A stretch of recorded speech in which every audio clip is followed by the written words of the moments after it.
दैनिक पाठ योजना 8, जिसमें इतिहास विषय ही क्लास 8 हमारा प्रकरण है नील की खेती।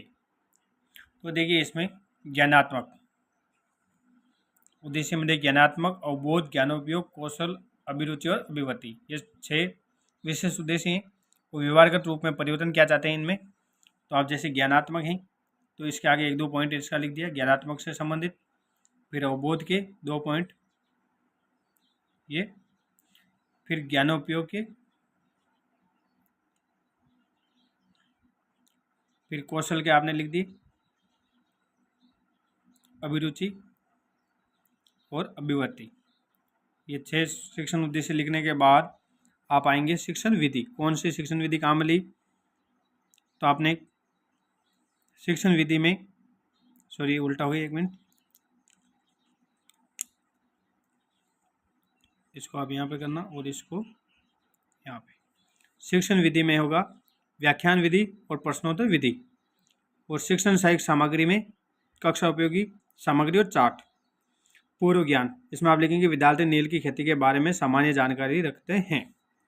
उल्टा होना, अभी हमारे इस फाइल से कोई काम नहीं है, हमने तो सिर्फ वीडियो बनाने के लिए और आप सबको बताने के लिए ये बनाई है, इसलिए जल्दी में बनाई थी, इसलिए हो जाती है छोटी गलती। अब देखिए पूर्व ज्ञान करने के बाद आप करेंगे प्रस्तावना प्रश्न। नेक्स्ट पेज में प्रस्तावना प्रश्न, ईस्ट इंडिया कंपनी किस महाद्वीप से संबंधित थी, तो बच्चे कहेंगे यूरोप से।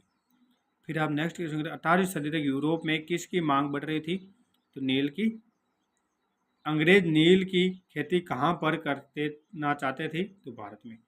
भारतीय नील की मांग अचानक क्यों बढ़ी, बच्चे निरुत्तर हो जाएंगे। तो आप उद्देश्य कथन करेंगे, प्रिय छात्रों आज हम नील की खेती प्रकरण का विस्तार पूर्वक अध्ययन करेंगे। ये करने के बाद आप नेक्स्ट पेज पे आएंगे प्रस्तुतिकरण। प्रस्तुतिकरण में आपका पहला शिक्षण बिंदु होगा भारतीय नील की मांग क्यों थी। ये शिक्षण बिंदु लिखने के बाद आप विकासात्मक प्रश्न करेंगे इस बिंदु तक पहुंचने के लिए। तो पहला क्वेश्चन करेंगे नील का पौधा किस इलाके में उगता था, तो बच्चे कहेंगे उष्णकटिबंधीय जलवायु में। कौन सा पौधा यूरोप में आसानी से मिल जाता था। दूसरा क्वेश्चन करोगे तो बच्चा निरुत्तर होंगे, परंतु इसका उत्तर होगा वोड का पौधा, बच्चे निरुत्तर होंगे।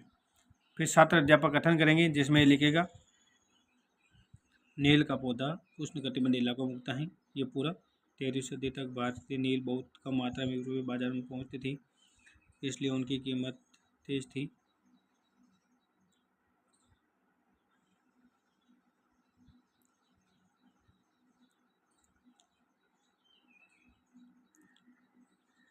ये करने के बाद आपको सत्र क्रिया में करना है उष्णकटिबंधीय जलवायु, छात्र निरुत्तर होंगे। फिर सॉरी यहाँ पे छात्र ध्यानपूर्वक सुनेंगे तथा समझेंगे। और साइंपट कार्य में आप लिखेंगे नील का पौधा, वोट पौधा, सिट्टोन्स, औद्योगिकरण युग। ये करने के बाद आप करेंगे बोध प्रश्न जिसमें लिखेंगे भारतीय नील की मांग क्यों बढ़ी। फिर नेक्स्ट पेज पे शिक्षण बिंदु होगा आपका 2 नील की बढ़ती खेती। इसमें भी आप विकासात्मक प्रश्न करेंगे। शिक्षण बिंदु तक पहुंचने के लिए 18वीं सदी तक अंग्रेज कहाँ शासन कर रहे थे, तो बच्चे कहेंगे भारत में। फिर नेक्स्ट क्वेश्चन, भारत में किसकी खेती अधिक होने लगी, नील की। नील की खेती क्यों बढ़ने लगी, बच्चे निरुत्तर हो जाएंगे। तो नील की खेती है वो क्यों बढ़ने लगी, ठीक है, तो बच्चे निरुत्तर हो जाएंगे। तो आप छात्र अध्यापक कथन में करोगे 18वीं सदी के आखिरी दशक में बंगाल में नील की खेती तेजी से फैलने लगी।